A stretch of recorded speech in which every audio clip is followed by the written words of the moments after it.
Yeah, so boom. Let's talk about this Fat Joe. Let's talk about this Fat Joe, bro. Fat Joe Viacom gentrified black budgets, favoring MTV over BET. Now, he might be right about this a little bit. He might be right just a little bit for this. But ain't nobody really watching it, bro. Ain't nobody really watching the BET Awards. When, like, tell me the last time you actually watched the BET Awards, bro. Like, tell me the last time you watched the BET Awards, bro. My bad. I'm trying to cut my sound effects on. What? Yeah, when is the last time has anybody in here watched the BET Awards, bro? Or Hip Hop Awards or anything like that? They haven't canceled the BET Awards. They canceled the Hip Hop Awards, bro. The Hip Hop Awards. So let's get into it and let's see what Fat Joe is actually talking about. It says BET Awards have decided to suspend both its Hip Hop and Soul Train Awards as they streaming era surges. An act of racially divided gentrification in Fat Joe's eyes. Now look, you gotta be real. You gotta be real, Fat Joe. Everybody is going to streaming. It's a new era of entertainment. It's only entertainment. Fat Joe, you gotta just be real. Even the WWE has made a deal with Netflix and with WrestleMania and their pay-per-views. WWE is going to streaming platforms. Who is actually watching real TV nowadays? If it's not on streaming, it has got bad. It has gotten so bad that when the last time you know anybody have a house phone? Like, cable companies are actually giving away house phone privileges for you for free. And ain't nobody actually taking that shit. You wanna know why? Because everybody has these high ass cell phones. My cell phone be a high as hell, bro. My cell phone be a high as fuck. High. So Fat Joe actually made a statement on his podcast. And let's see what he actually had to say about it. BET, this is a form of gentrification, what's going on right now. Right. So I don't know if y'all really want to ask me about this shit right here. Right. So BET came up as a community station for black people. Right. The urban culture.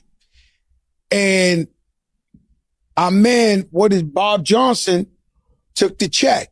He sold it, first black billionaire, whatever the case may be. He did. He sold it to Viacom and Paramount, MTV and them, VH1 and them. Little by little over the years, quietly, they've been firing a lot of people behind the scenes in BET, and everybody who has something to say, they've been firing them and this and this and that. And I know because I've been working on the BET Hip Hop Awards for 3 years. Shit was like the budget, not for me, but the budget just getting chopped and chopped and chopped. And last year, I debuted my single with Khaled in the VMAs, and Katy Perry's still flying through the air in the VMAs. They still blowing out of the cannons. They still flying in the air. They still got all the tricks. They still got the budgets. They got the shit, you know. And so I think in the entertainment world, I don't think I know this was like a form of gentrification. They kept underfunding them, and you ain't got no money to be creative. That's why you was watching the Ratchet Awards and all that. They ain't had no bread.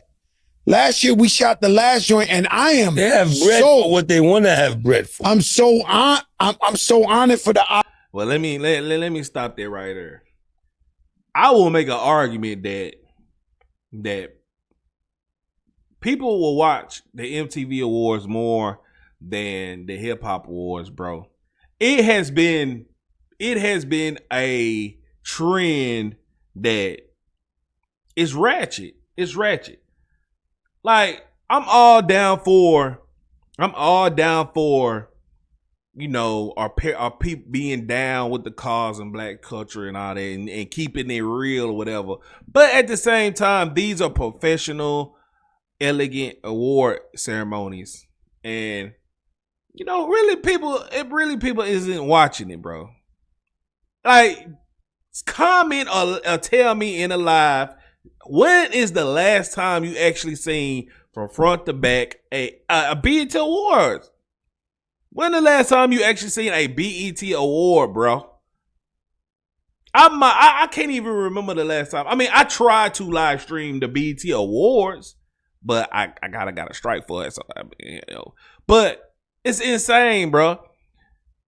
Dwayne says, I listen to 90s hip hop more than this new school hip hop. I mean, I understand that. But when's the last time you actually watched an award show on BET? That's all. That's the question, bro. You can't blame Viacom for putting more money into other stuff versus the BET. Well, I'm just saying they own the property, bro. If you have a problem with that, with Viacom putting their money in certain stuff, buy BET then. Buy BET, bro. Buy BET. Quit complaining about it, bro. Opportunity, Connie Orlando and the whole crew to let me host. That was one of the biggest things I ever wanted to do in my life.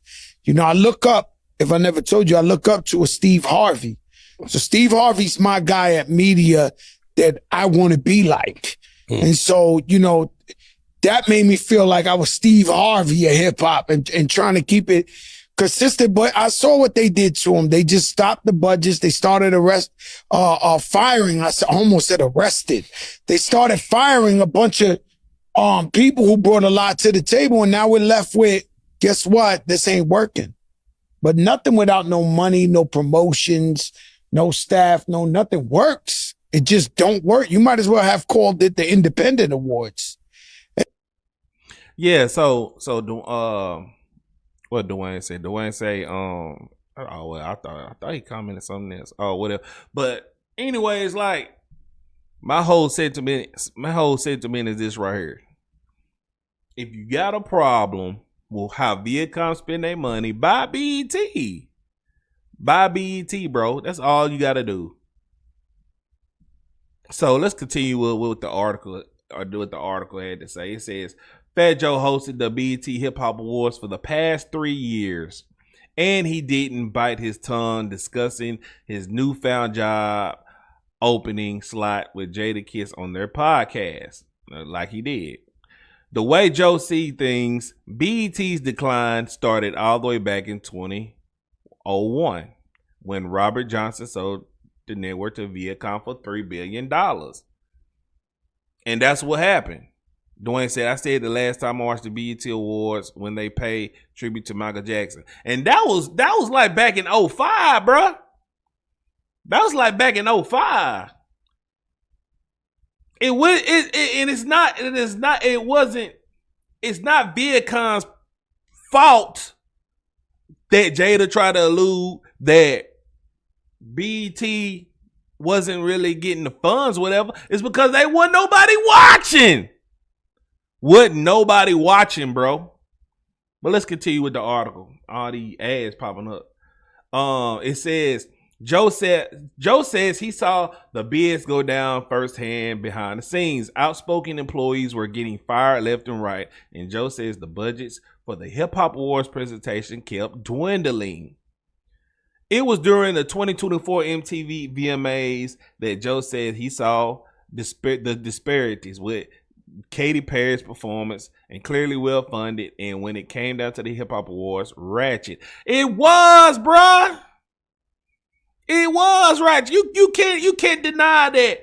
Even back in the Source Awards, it was ratchet, bro.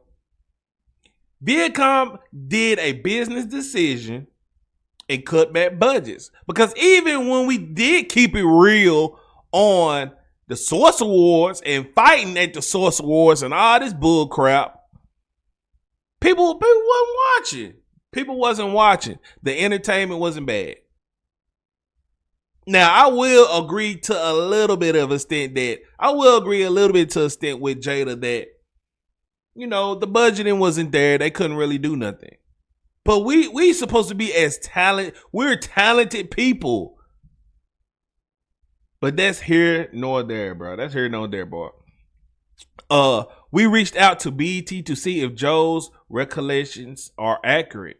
BET CEO Scott Mills told Billboard the events will be suspended as they figure out the media climate. Meanwhile, the 2025 MTV Video Music Awards are going down September 7th in NY in New York. So there, I mean, it ain't like they're canceling it. I mean, it's still there. It just, from what I'm read right there, is like they're trying to figure out the best way to distribute the hip hop awards.